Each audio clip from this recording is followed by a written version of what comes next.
Innovation has been one of the themes that all the speakers have touched upon. And innovation, it's a riddle that a lot of different companies are trying to tackle with their best brains and still failing. For me, this is the best innovation ever created. Does anybody know what it is? Somebody guesses always the internet, but you know better. It's Jackson Pollock. It's actually the world's most expensive art piece. Jackson Pollock dancing on canvas with colors. It's sold for a staggering $140 million. Nobody can do exactly the same thing, exactly the same way, come up with the idea again. Could you imagine the margin on that? But it's not always that easy. And a word of caution is that bad ideas, they can be done, but they take a lot better execution. It's not about having the greatest idea, it's about having the best execution. And sometimes it's crazy which products that actually are taken to market. The next product I'm going to show you is the strategic response from a large games company. When they saw that all the game market was changing, oh, Angry Birds, what's happening everywhere? Facebook games, Zynga, King.com, something is happening. We really got to come up with something fantastic, our strategic response. And I am afraid that there were only guys trying to come up with this fantastic Angry Birds killer. This is what they came up with, the Pissar War game. When that didn't fly, they did it so that you could challenge the guy next to you. And you always could compete with each other. That this idea actually exists in reality is just a tribute to stupidity. And of course, it didn't do the trick. This is a quote that I love. It's by Richard Branson. He says, "A person whose curiosity to see if it works is greater than his or her fear that it will not work. That's an entrepreneur." And it doesn't matter if it's a politician, somebody in a basement, or somebody running a company. We're going to go to the riddle of innovation panel. And in that panel, we're going to have different people that have thought and succeeded quite a lot in innovation. We're going to have Hjalmar Winbladh, one of the most successful serial entrepreneurs that this country has ever seen. Hjalmar, please come up on stage. Hjalmar, have a seat. Great to see you. We're going to have Annika Steiber, who's a PhD. She's lived in Silicon Valley, studied the best innovation processes in the world. She's lecturing and studying and researching and has more academic knowledge about innovation than anybody I know. Annika Steiber. Very, very welcome. We're going to have Staffan Helgesson, one of those venture capitalists we've been hearing a lot about. He invests in these companies and empower these dreams and make them happen. From Creandum. Welcome up on stage. And last but definitely not least, an American making Stockholm her home, Natalia. Please welcome up on stage. She's been writing for the Huffington Post. She knows a lot about innovation in organizations like IKEA and beyond. Please, have a seat. Hey. So, the riddle of innovation. And I've purposely chosen you because you do innovation different ways. And you have looked at it in very different types of organization. I'll start out with you. You founded Sendit and Rebtel and Wrapp and all kinds of companies, and then you sell them for a lot of money. How do you work when you look upon innovation? What's interesting in innovation is that it goes quicker and quicker when it comes to technology. So we're looking at technology that needs to meet a new business model. And if you look at a lot of industries that innovation have gone very slowly, it's time to understand when shifts are happening, when consumers are shifting using different technology, that technology can be actually adapted in another area than that the technology was built for initially. And I think there you will find a lot of opportunity to create great ideas. And I have a bug that I need to explore if they work or not. And the more crazy they are and the bigger they are, the more risk it is, the more excited I get. And that's a startup's perspective, and you create very large startups after a while. But Annika, you've been working with larger organizations. How do they tackle the innovation dilemma? So it's a quite crucial issue for most large companies today, because what tends to happen is that when they grow, they sort of lose that natural ability to be innovative over and over again. So my initial question was, how can you actually lead and organize in order to keep that ability going? And what's really it's about is how can you scale more or less a model for the little company when you're growing? How can you keep that? And how can you? Yeah, so there is quite it's some very sort of clear patterns. One is that I mean innovation more or less always it starts with the people, right? We heard it today, and it's always start with the human being and the person. And so talent, recruiting the right people and the right talent into the company is one of the crucial thing. Then innovation is very much about a social process. So you have, as a corporate, as a large company, you have to be able to create the interaction and the transparency internally and get rid of silos and everything that is hindering that kind of interaction between people that share the same passion, that could maybe solve this issue, that could be the next big thing. And then as a third thing, you as a corporate, you have to create a system around it where the culture plays a tremendous important role with the right norms and the right values. And that actually is also affected by the national or the regional culture. Why we see differences, for example, in Silicon Valley and another region in the world, if you compare that. I'd like to pick up on that. Natalia, you're from the US. Yes. But you're very well versed in the sort of innovation scene here. Do you see any differences?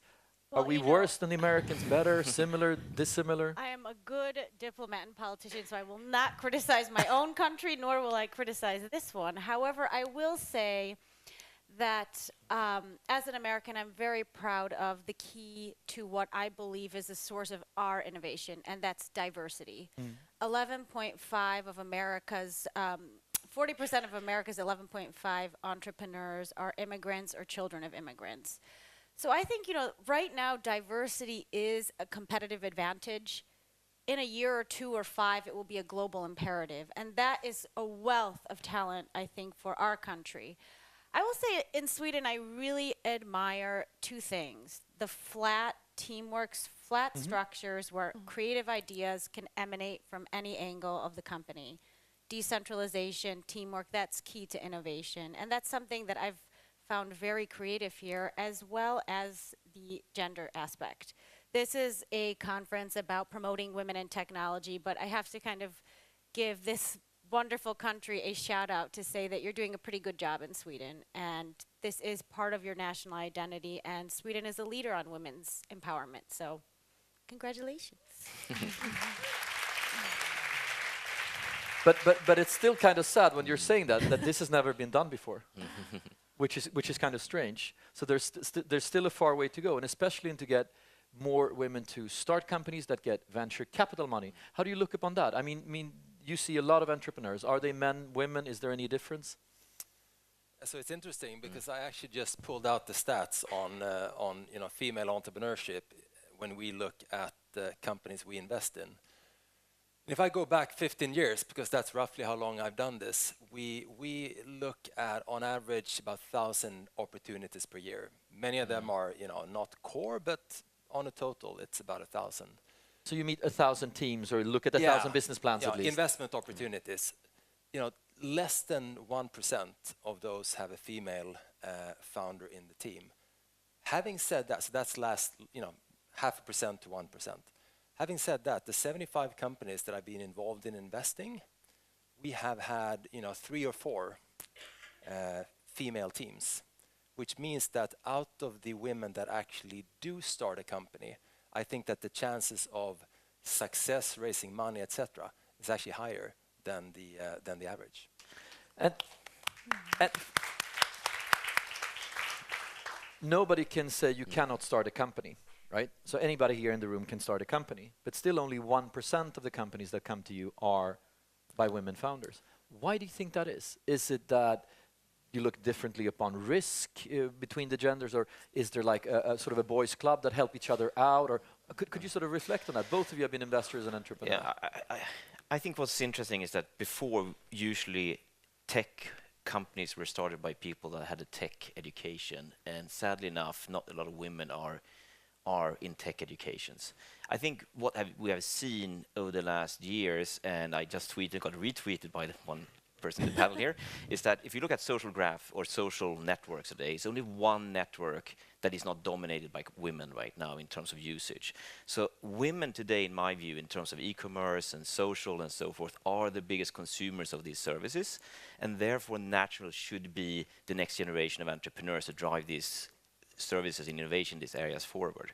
Because when it comes to tech has become easier to develop, and I think the biggest challenge right now is to understand what to build and why to build that, and product market fit, and how the product should actually work, not the technology behind that. That's actually become easier over the last 20 years, but it's been even more difficult because the barrier of entry have lowered to really understand how to get product market fit. And I think women are more consumers of innovation now than men, and therefore they should be overrepresented as part of entrepreneurial team, in my view. So when I look at people, I'm very keen to promote women in my companies, to be working with marketing in my companies and working with product marketing, actually working with the product market fit, which is a driving force of getting success in the company. So I really try to promote women faster in my companies. Maybe that's not allowed to do that, but I mean, because if you're men, you have a harder time to do a career in the company that way. Because I think the women has a much better touch for these things. What you said that you're looking for the right idea. How important is the idea, and how important is everything else? I'll start with you, Annika. I mean, there are different voices around that, actually.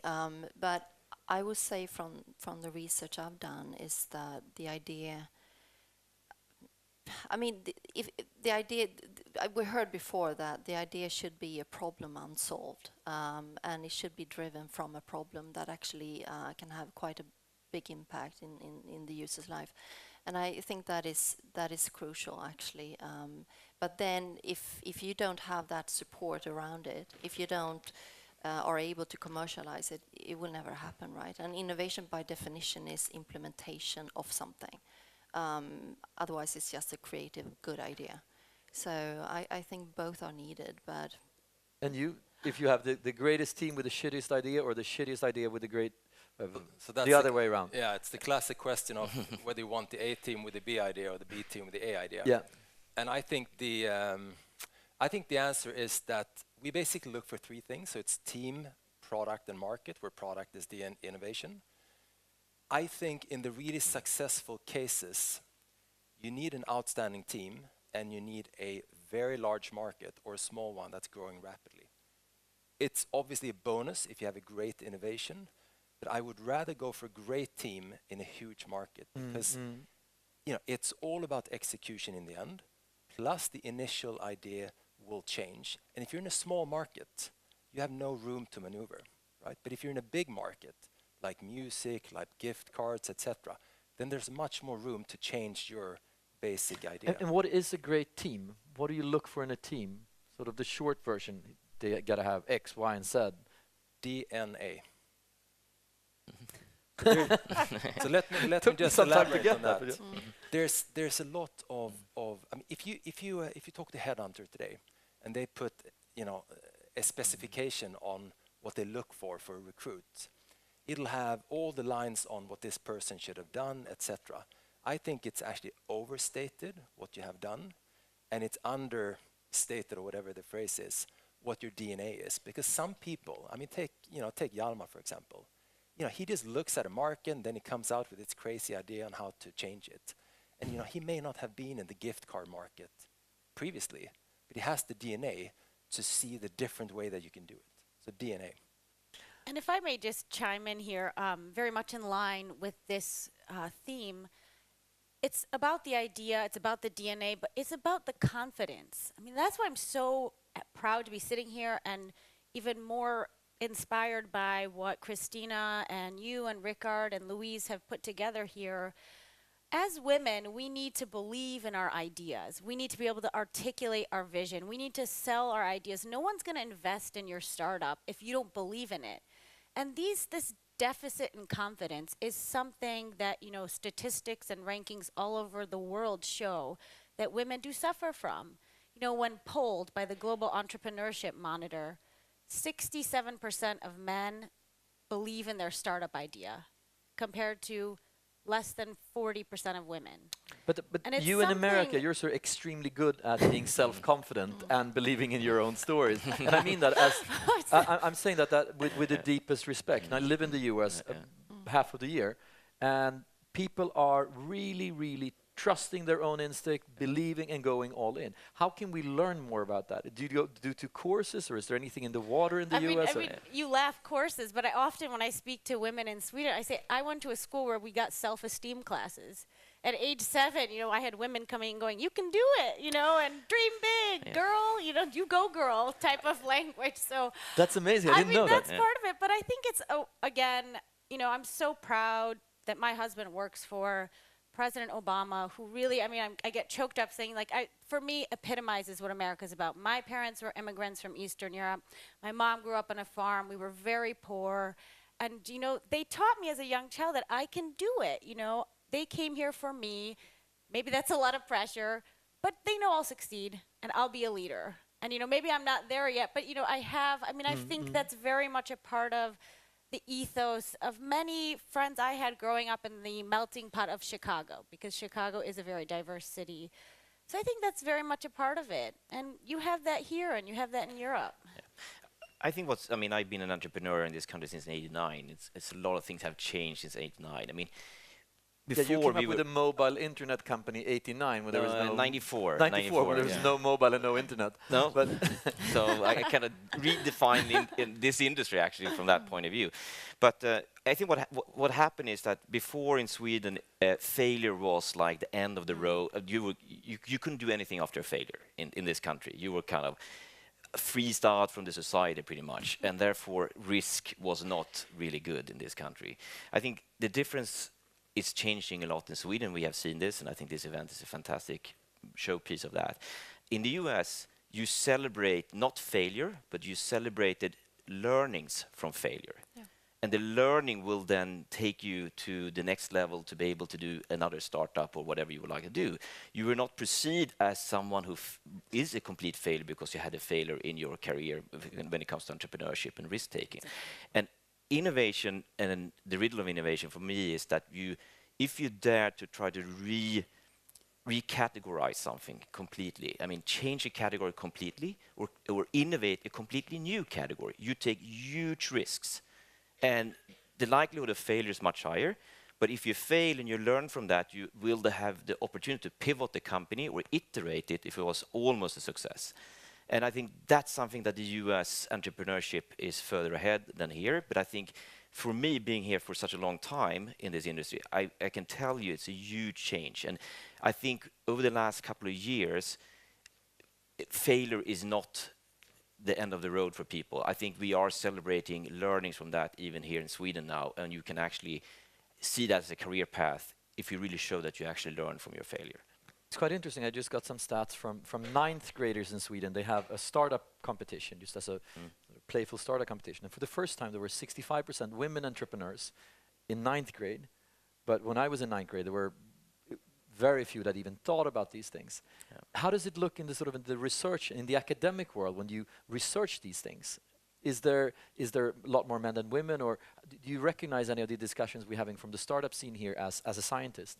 You mean in the area of innovation as such? I mean, truly, I mean, actually, there are not so many that do research in innovation yet, specifically in innovation management, how to organize and lead for innovation. It's a lot of people innovating on the technology side. And there, I wouldn't dare to say, actually, I haven't collected that statistics at all. But what is happening now is that the understanding and the insight that technological innovation actually are affected by how we lead and organize, having that insight going up now is starting a whole new discipline within research, where more and more people now start to do research. And I think, if I would guess something, I think there would be maybe more women doing that kind of research than on technology innovation. And the reason why I say that is that management of technology is very much not independent, but depending on soft factors. It's very much about HR, how to manage talents, how to view the employee and treat the employees, look on culture as a crucial important tool of steering and guiding people and motivate them to sort of give more than they would do as a normal employee. The communication of leadership, what we see now is we go from more of rational communication, saying we need 10% extra profit increase, or we need to grow by 20%. This kind of rational financial sort of communication messages going to us. We are going to change the world. We are going to change people's lives. We are going to do something important, because that in the end is driving people. It's not the financial figure. And therefore, I think also that the language, how you communicate with people internally, is maybe something, I don't know, maybe more easier for women to communicate in that way. I don't know. I don't have any research on it, but it's more soft factors that actually become more and more important now, and people start to understand that. What I would like to also, when I have you who invest in companies, if somebody's sitting here with the greatest idea in the world and it's going to change the world, and they have this confidence of a good American, but the idea only exists in their head so far, what should they do? What are the steps? What do they do on Monday or tonight? What are the steps? And they start a company. It's not that difficult. What I think is very important is to have the guts to just start. And I think a lot of these ideas, when I started companies, when I started Sendit as an example, was in '94. GSM, you didn't have GSM coverage in Stockholm and Arlanda with most operators in '94. And I came up with this idea. I read about Netscape coming out in '94. And I said, these things are going to come together. It's going to be huge. So that was a bit early. Even though I was able to sell, the first invoice was actually teaching a mobile operator what is internet, and I could invoice for that to a telecom operator. But so not what mobile internet was, what internet was. But I think what you need to do is to look at a big opportunity, a market that's going to be redefined, and a market that's going to be redefined, and most likely new category is going to be innovated in that area. And you need to have the guts to just start with a thesis and get going, because you're going to learn so much. And if you're ahead of the curve with learnings, you're going to be able to iterate your product into success. If you're stubborn enough and believe in yourself enough and believe in that actually the technology trend shift is working for you because you're riding a big wave. And since you're early on that wave, you have the best spot on that wave. So I think that's very important, to look at those trends and have guts. If I have 30 seconds on the phone with you and I'm pitching my new startup here, what shall I tell you to get you excited about a meeting? I think I covered those three topics before, right? So it's a team, product, and the market. But I think the most key one is the team. If you're on your own and you have an idea, the first thing you should do is to become a larger team. I think 2 or 3 is a great, is a great number for starting a company. And when it comes to the innovation, to chime in with what Hjalmar said, I think it's okay to be early, because if you look at the big winners in new categories, they're often companies that actually were started too early. Because if you're right on the money, there's going to be others that have already been in there. So you actually need to start earlier than you perhaps should. And then the innovation should often be quite simple. If it's too complex, it's not going to work. I mean, take Spotify. I think it's a great example. So access rather than purchasing, right? And what we're going to do now, this sounds like it's very well rehearsed, it's not, is we're actually going to take Spotify. And they were too early. And I met one of the founders and he showed me sort of a very early version. I said, have you been smoking dope? This is never going to work. And then it just started putting everything together, a bigger and better team, and all of a sudden it became Spotify. So we're going to thank this panel, and we're going to invite Spotify onto stage. So thank you very much. Thank you. So please welcome Rochelle from Spotify. And hello.